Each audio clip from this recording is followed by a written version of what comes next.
Hi guys and welcome to Razon.com. This is Mohit Soni. What you're looking at is the BMW X7. This is not the first time you're seeing this on our channel, but this is the very first time that we've finally put in a lot of kilometers on the X7 to understand BMW's brand new product. This is the X7, the 7 Series equivalent SUV, and this is a very important product for BMW because it has to take on the likes of the Audi Q7, the Mercedes GLS, and sort of going in the Range Rover territory as well at the same time.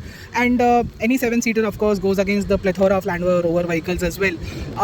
At the same time, this also goes against the Volvo XC90 to a certain extent because this is a flagship, and flagships are compared regardless of their seating layout. But the X7 here is here to impress, and let me tell you why. I've shown you on the inside and outside through various short videos and walk around videos. Finally, we've spent a lot of time to tell you exactly what do we feel about this and what is to be known. The massive grille at the front, the LED light, DRLs and the headlamps don't connect to it, but that is one of the reasons why it gives it a very boxy look, not a very sporty or well done design. It's a boxy in your face SUV, and that is really impressive for an SUV owner to appreciate. You've got these big vents here, and that is how the vehicle looks like. On the side, again, very boxy, very premium, very good looking. You've got the Hofmeister kink over there, but look at the glass area, look at the doors. They look really nice. The proportions are just right to my eyes at least, and these 21-inch wheels look also just about right on this vehicle. Not too small, not too big as well. At the back, you can see the design is very typical BMW, but at the same time something new, something exciting. And you've got these very cut out sort of tail lamp design here, which looks good. You've got reflectors here, you've got your exhaust down there. 360-degree camera, 360-degree parking is on offer, and the rear camera, once it gets dirty, there is no way to clean it, so you'll have to manually get down and do so. Since we're at the back, let's get inside the boot. And as you can see, it's got a split tailgate just like a Range Rover indeed, and this is the kind of space that you're getting with all the seats up, which I think is quite good. Slightly more would have been appreciated, but then again, luxury vehicles are used in way different ways than we can imagine. They're either lifestyle vehicles or sometimes they can be truly practical vehicles, and that is where my aspect of pointing out the boot space stays. It could have been a tad bit bigger given the price and size BMW operates in. You've got these seat adjust buttons over here, you've got the light, you've got a 12-volt socket here as well, and you've got all the things that you see in a regular BMW.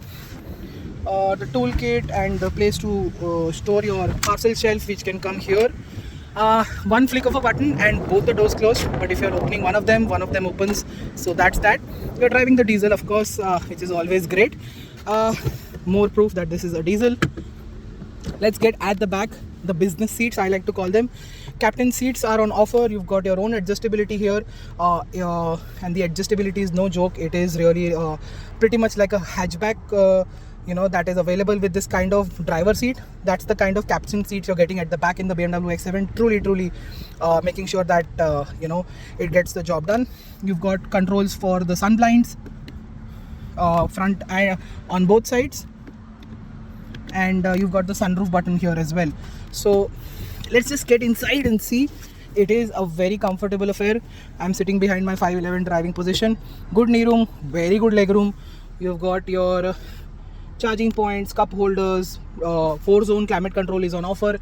You'll see here there are AC vents and the controls for them here, which makes it a 4-zone climate control. 6-zone climate control quite easily. We're used to saying 4-zone, and the AC vents are here as well. If you don't mount your entertainment, you can use these as more charging points.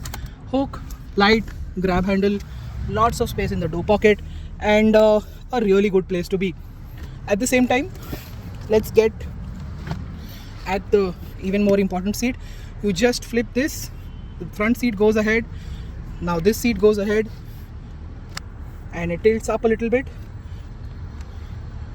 and then it stops at its maximum position, and then you can get inside very easily. And let's just get this set up like this, and again the seat goes back into the position where it was, goes down, comes behind, and that's it.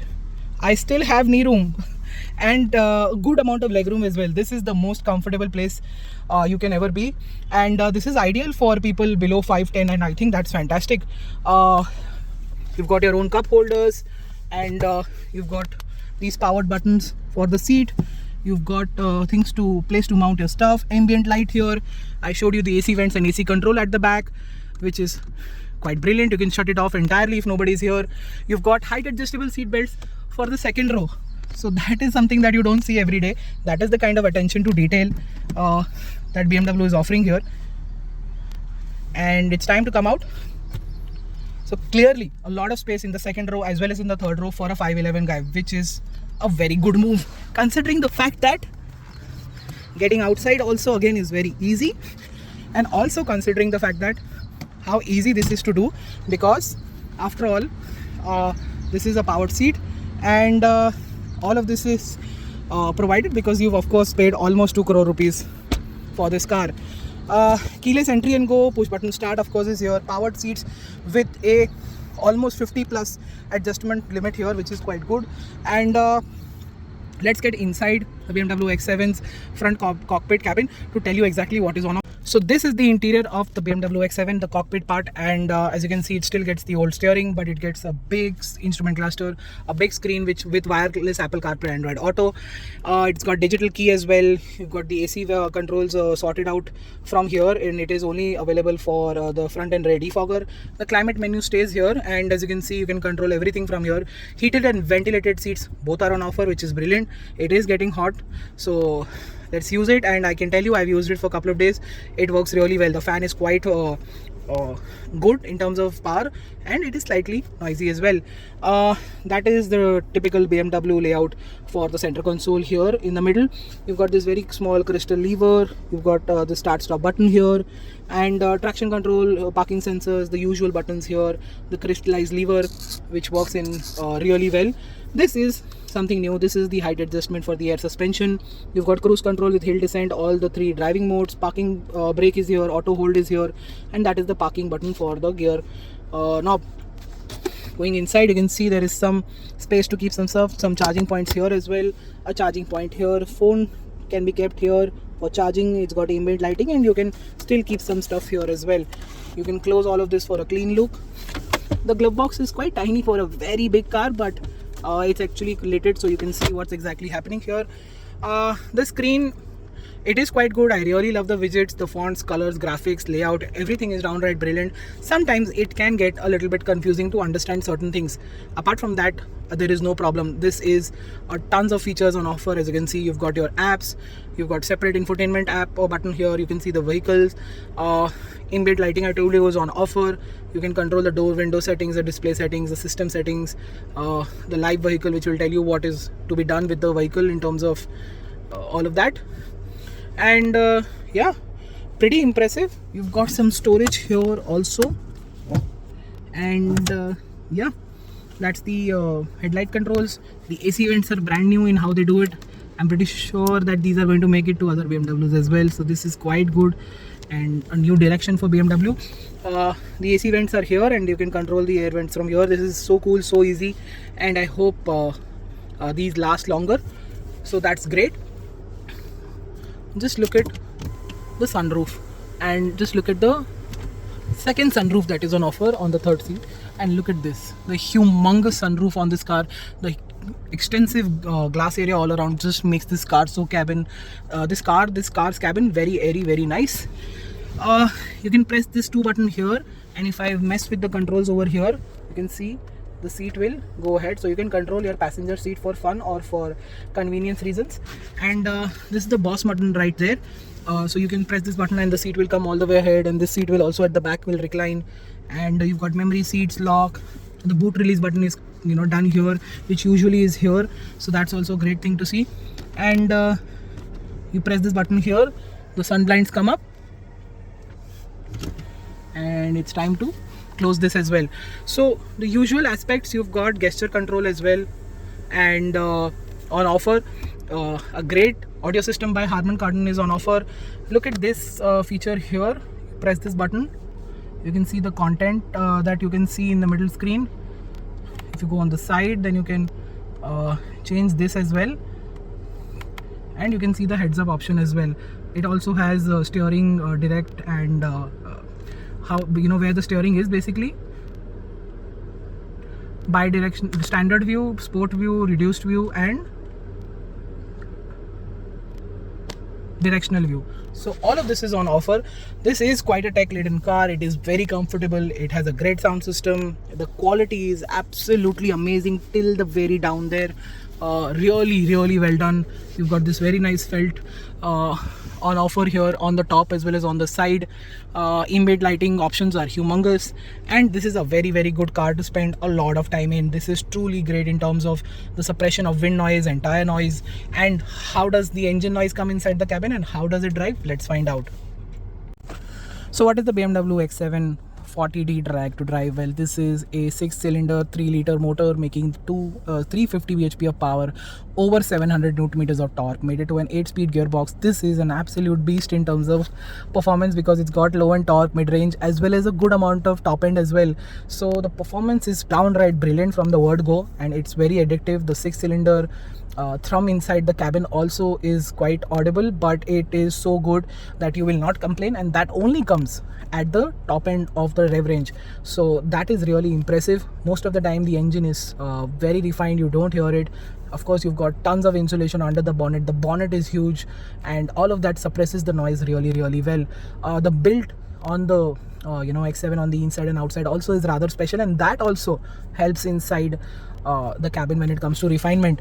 Apart from that, the engine is super smooth, very silky, revs throughout, no problems whatsoever. It feels like a very sporty engine despite it's a diesel engine, and despite all of that it can return 12 to 14 kilometers per liter, and I think that is spectacular. In our Bombay-Pune run, that's what we saw. It delivered a lot of fuel efficiency. One full tank can easily deliver over 1000 kilometers, and for a car of this size that can carry 6 people very easily and very much in comfort, this is a very good number. This is one of the reasons why fantastic diesel engines exist, and a lot of people buy it because of that particular aspect. And so that is really impressive. And apart from that, the gearbox is smooth, the brakes are great, body roll is well contained.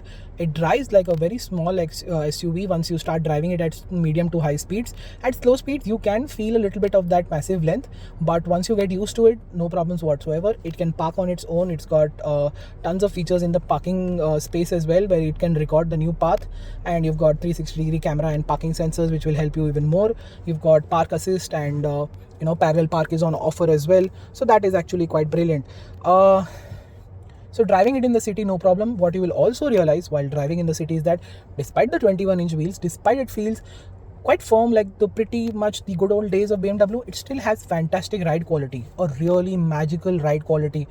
The way it soaks up bumps, big and small, is really good. If you will have to go slow, but because to protect the alloy wheels, but if you can go over certain bumps at high speed on a highway and where you think you don't need to slow down, you will realize how good the ride quality on this vehicle is. It's actually quite brilliant at any given speed, and even at slow to medium speeds there is barely that sway and pitch, and BMW has worked really hard. You will think that this is a much bigger SUV from BMW, and it's just a bigger SUV than everything else. No, it's not. BMW has worked very hard, I'm pretty sure, to make it handle really well. The ride quality is excellent. The body roll is well in check. The steering feel and feedback also is quite good on this BMW.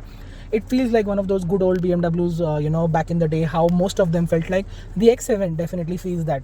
BMW has carried over a lot of things in terms of design on the inside and outside, and the infotainment system from other cars. It of course gets a lot of segment first features as well, but BMW's worked very hard in the way it should drive like a BMW, and it definitely does. It's got an epic balance this time. We don't get to see that very often, and we really have to point that out, that this drives really well. The motor paired with it is absolutely amazing, and that is what makes the BMW X7 a very special car. It's got the right proportions, the right road presence, the boxy design, and everything comes together just really well. And that is it. That is what the BMW X7 is all about. Thank you so much for watching. Make sure you like, share and subscribe. Follow us on our social media and website for everyday updates. Until then, goodbye.